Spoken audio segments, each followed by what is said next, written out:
Hello everyone, I'm Chessic44, also known as Fly, and welcome to this Let's Play of Wrath of the Righteous. Last episode, we spoke to two of our companions who apparently have a little bit of a thing going on with them at the moment, but they're okay for the most part.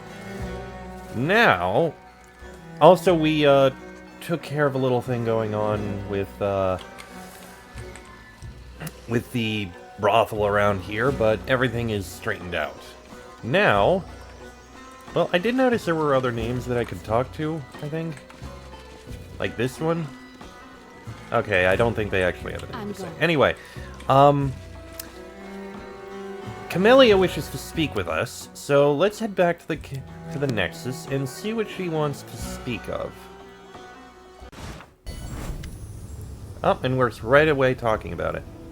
My friend, it has been so long since we last spent time together, wouldn't you agree? We haven't even gone for a stroll. I have missed your company. Camellia's eyes have an unnatural sheen to them, and her shallow breaths emerge from her throat in a feverish staccato. Are you alright? Yes. No. Camellia wets her lips and harshly exhales. I am quite well. But there is a way to improve my well-being 100-fold. I take you on missions with me, isn't that enough? But missions aren't the same at all. Unless shouting orders at me in the midst of battle counts as spending time together. Camellia pouts. I would like to suggest a little adventure. Take me to the brothel. I'm sorry, are you serious? Have I ever given you cause to doubt my seriousness? Camellia raises an eyebrow. My request is not as simple as it may first appear. A faraway look in her eyes. Maria is demanding blood. Her whispers are growing ever more insistent, becoming overwhelming, muddling my thoughts, stopping me from thinking about anything else. We need to help her, Falai, and I know how. In the 10,000 Delights there is a special service. It is only offered to those who already know of its existence. Deep below the brothel, there is a place where there are no limits. Do you understand? Camellia wets her dry lips. What's more, this service entails making a pleasure slave of the person your heart desires above all others.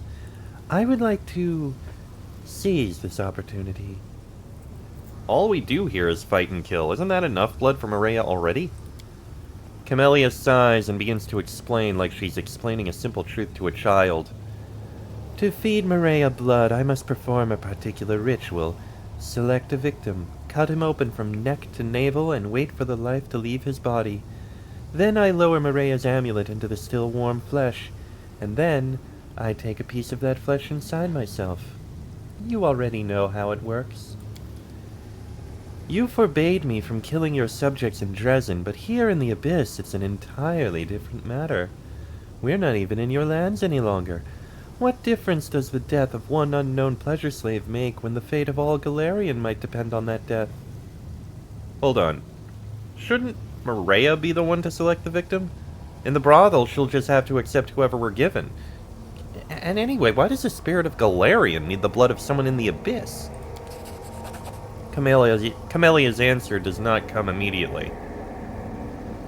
You see, Falai, the Abyss has completely addled my little Maria's mind.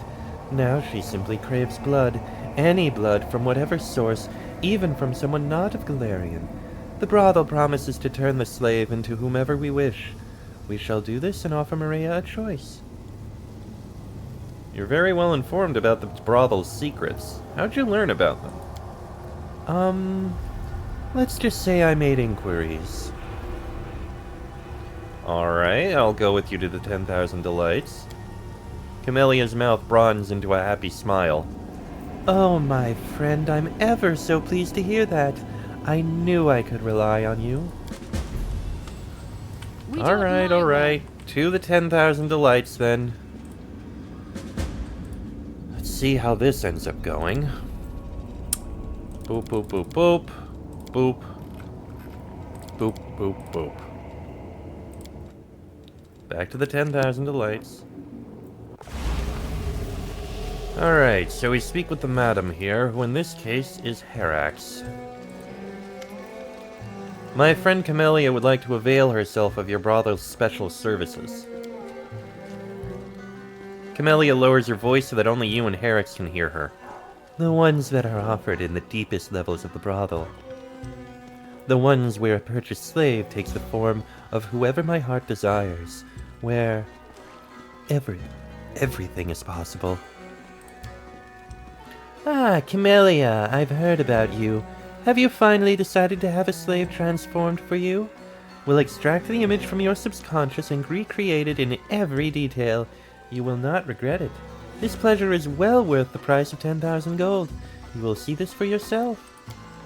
Camellia winces and glances at you. I was promised no one would mention my previous visits. Then again, I don't know why I expected demons to be true to their word. Camellia, have you been here before? Camellia sighs and casts a sidelong look at the smiling Herax. Yes, I have, several times. I visited while our party was resting. I killed several pleasure slaves, but their deaths gave neither Maria nor me any real relief. So I thought it would be good for me to come here with you. If I perform the ritual while you're watching, I hope that Maria will accept the sacrifice. It's just that sacrifice back in Dresden when you learned my secret, it... Camellia stutters, searching for the right word for a long moment. I believe Maria likes you, my friend. I believe that she will be more willing to accept the sacrifice if you witness it. And tonight I shall pay for an additional service, so the victim will take the form Maria wants. I am certain she will be pleased. Herax, will we really be allowed to kill your slave? Of course. It is included in the cost of the service. Besides, such slaves are cheap as their lifespan is so short. However, for an additional fee of 5,000 gold, I can replace an ordinary slave with a homunculus, a soulless creature made of flesh. We keep a few here for special occasions. A homunculus. I don't like that idea, my friend. I heard they are hard to distinguish from real people, but I do not want to deceive Maria. The slave you're going to provide, who are they? Where are they from? What an odd question. I don't know, I never cared to ask. Why would you ask the name of the chicken you're going to eat for dinner? It's difficult to tell for whom this remark was intended. As usual, Camellia's face gives nothing away. We'll use this service of yours, Herax. Prepare a homunculus for us. Camellia purses her lips and shakes her head. Well, if you insist, let it be a homunculus. I just hope Maria won't spot the difference. Herax takes her money and smiles seductively. Excellent choice, Camellia. Here's the key to the back room. Your homunculus waits for you there in the guise your heart secretly longs to see. Enjoy!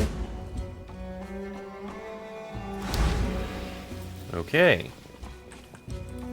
Our companions aren't around. Well, pet companions aren't around. And we can look in the other rooms as well. At first you don't understand what is happening in the room. All you can make out in the gloom is a writhing, snarling, squelching tangle of bodies. But your eyes slowly adjust to the dim light. You notice that the body trying to break free of the claws does not belong to a demon. You cannot see the face pressed against the demon's stomach, the demon whose tongue is lolling in ecstasy. A wall of naked backs prevents you from making sense of what's happening, but you get the feeling that you know this person. The demon standing with his back to you turns around and freezes. His claws break the skin on the unknown mortal's thigh. Rivulets of blood trickle to the floor, but there are no screams of pain. Sensing a lull in proceedings, the victim raises their head and you finally see their face. Your face. There is no expression, no emotion on the face. The features are slightly off, like in a portrait painted from memory. The demon opens its mouth and in one movement of its powerful jaws rips the face from its skull, leaving behind a bloody mass of gaping holes. Then the demon turns to you. What, have they sent a new commander? Good, 'cause this one's done. Come on in, homunculus. Been getting off to thoughts of the commander, have you? That means you owe me. Leave your money and valuables and get out of my sight before I count to 3. 1, The demon's eyes bulge. The commander! It's the commander! Run! Let's just kick the shit out of her. You don't get it. If anyone's getting the shit kicked out of them, it'll be us. She won't even break a sweat. Run!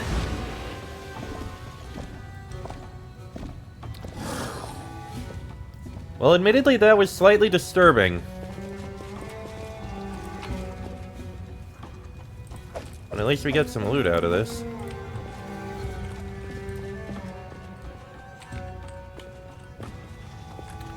Alright, move on.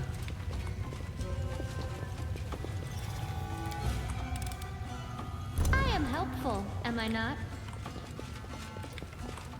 Oh. You're not gonna... I need to get out of here. Okay, then.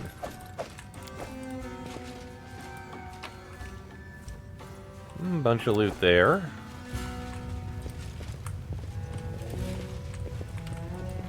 And there's the one at the end of the hall. Alright, Camellia, let's see who your heart desires. Camellia reaches for the door handle, but immediately jerks her hand back. We're in the right place, yes? So behind the door, I'll see...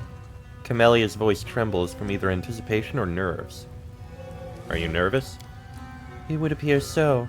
Camellia's lip twitches into a smile before settling into a pensive frown again. I did not expect your presence to have this effect on me. That's a good sign. Shall we? I'm ready, she answers, and then adds more quietly to herself. I'm ready. Oh, greetings, mistress. I am at your disposal. Papa? The eyes of the homunculus, which bears a striking resemblance to Horgus, look at you with calm indifference. His corpulent short body is an exact copy of Horgus Gwyrm as you remember him. Camellia recoils as if from a blow and sways on her feet. She grips her amulet in her left hand, her knuckles turning white. This can't be. It can't be you. Why? How did this happen? Could Herix have lied to me? No, why would she? Is this some kind of joke? But what if it isn't? What if this is what my heart desires? Do you want to sacrifice Horgus? I don't know. I don't understand. She wipes away drops of sweat from her brow. I swear to you that I never wanted to kill my father. I never thought that's what I wanted. I never thought that Maria would crave his blood. My father raised me, cared for me, sheltered me. He wiped away my tears when I was sad.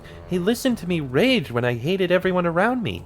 He was the only person who helped me come to terms with my secret predilections. I respect him. I love him? Camellia brings the amulet in her clenched fists to her lips. Then why would Maria... Why am I seeing him here now in front of me? Who are you? I will be whoever Mistress wants me to be. Alright, calm down, Camellia. We need to decide what we're going to do with that thing. Camellia stares off into space for a few moments, but then shakes her head and looks at you. We shall do what we came here to do. What other choice do we have? Are you going to kill this Horgus? Why shouldn't I? We've already paid. I don't like wasting money. You recovered from the shock quickly. Killing this creature is Maria's will. Who am I to oppose her? I am only doing my duty. If you've decided, I won't stand in your way. The silence of Iomede's herald speaks louder than any words. Camellia wets her suddenly dry lips. Her left hand grips the bone amulet tightly. A sharpened dagger gleams dully in her right hand. Watch closely, my friend. I want you to see. I don't want you to miss even the smallest detail. I shall take my time so you may better observe. After, once I'm finished, I shall eat a piece of the sacrifice's flesh. What will it be today? Kidney or heart? Or perhaps a morsel of spleen? It's always so difficult to choose. The blood feels so warm on my hands. Such a little cut, but so much blood. But just a moment. Once I reach the heart, we shall see a veritable fountain. I'm not opposed to getting a little wet today. How about you?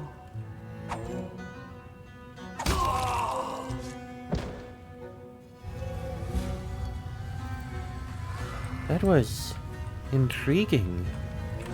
I need time to think.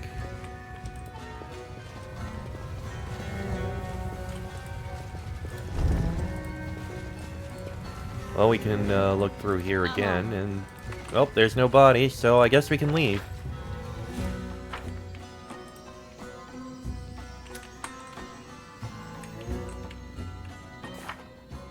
Talk to Camellia. Okay, we should head back to the Nexus then, and see what she has to say about all of this.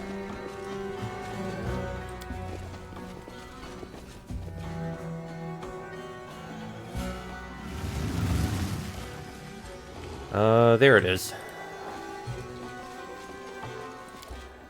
Back to the Nexus.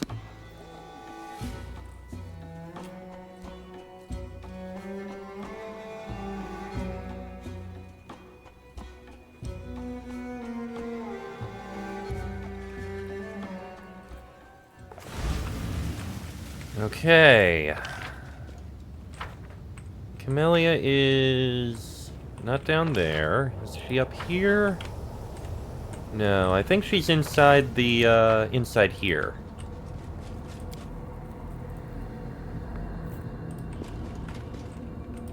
Oljif and Greybor.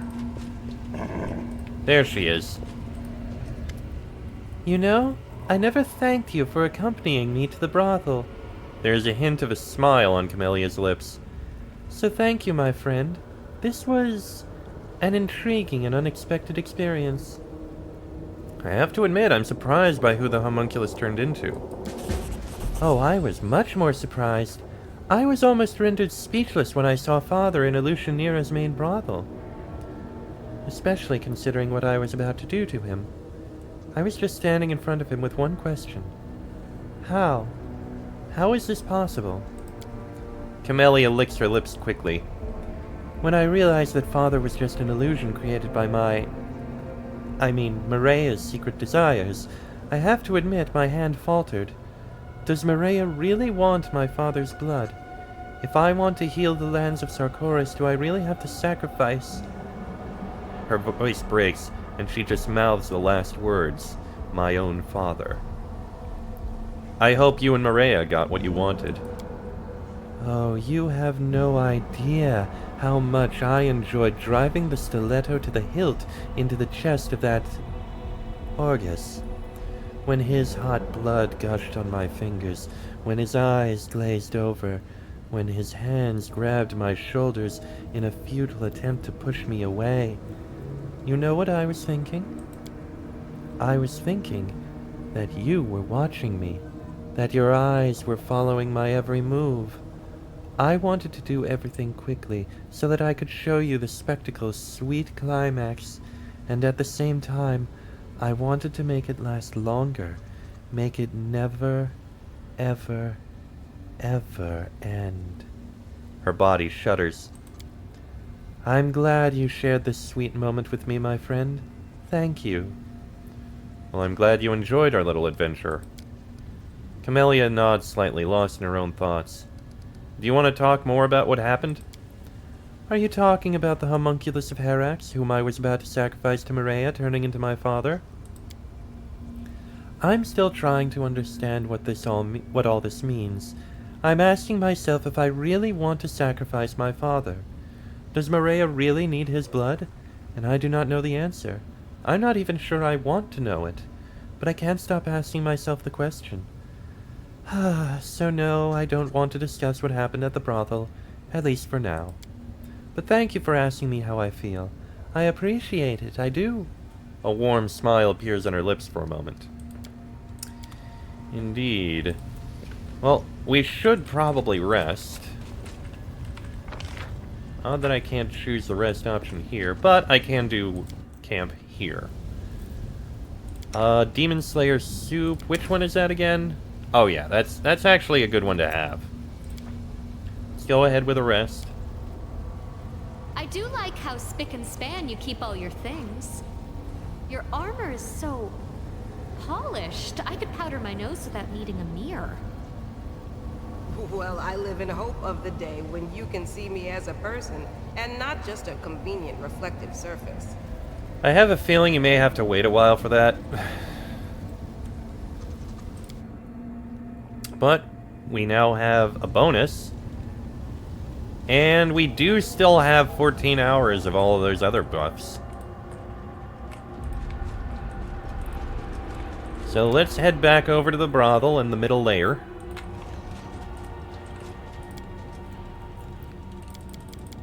Take you, and the rest of you. Because we have all these buffs on us, we may as well keep them. That said, I just remembered. We did accomplish what we need... No, right? We didn't accomplish what we needed to do for the Battle Bliss. We still need to go up into the upper city. I forgot about that. Alright, well, we do still have things to do.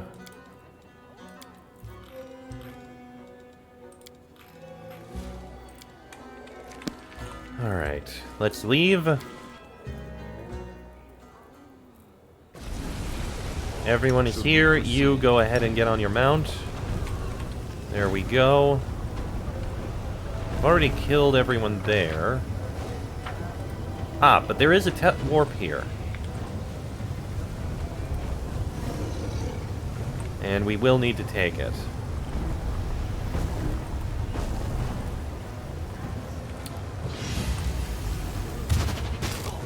Oh, jeez.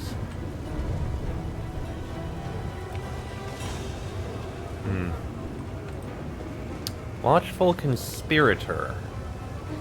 Let me drop a save for a sec. A different name, what happens if I talk to... And they're hostile. I bet she's not just some random gawker. Must be a spy. Let's finish her off.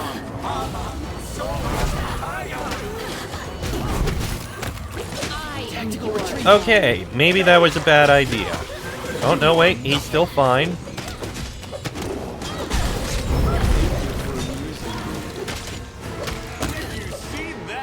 Somehow you're still fine. Go ahead and give him a heal.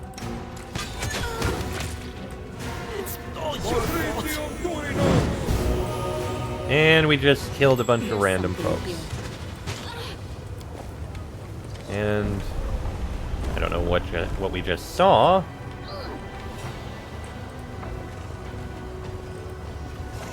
Oh wait, Ivu is also badly wounded. I welcome your company.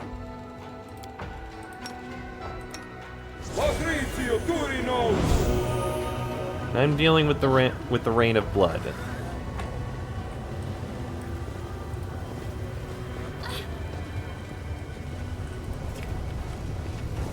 Not exactly pleasant. How long is this gonna go on for?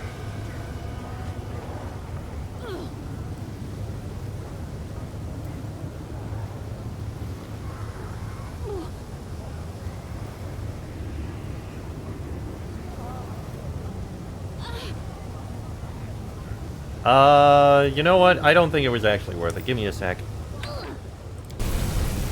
Yeah, I don't think it was necessarily worth it to do that with them. Anyway, we've got a path down that we'll take over here, and I think we'll do that in the next episode, because this one's gone on about long enough. Next episode, we go further through this place. Till then, I am Chester44, our surname is Fly. That is me, Regil, Woljif, Darin, Lan, and Nenio. This has been a Let's Play of Wrath of the Righteous, and I shall see you all next time.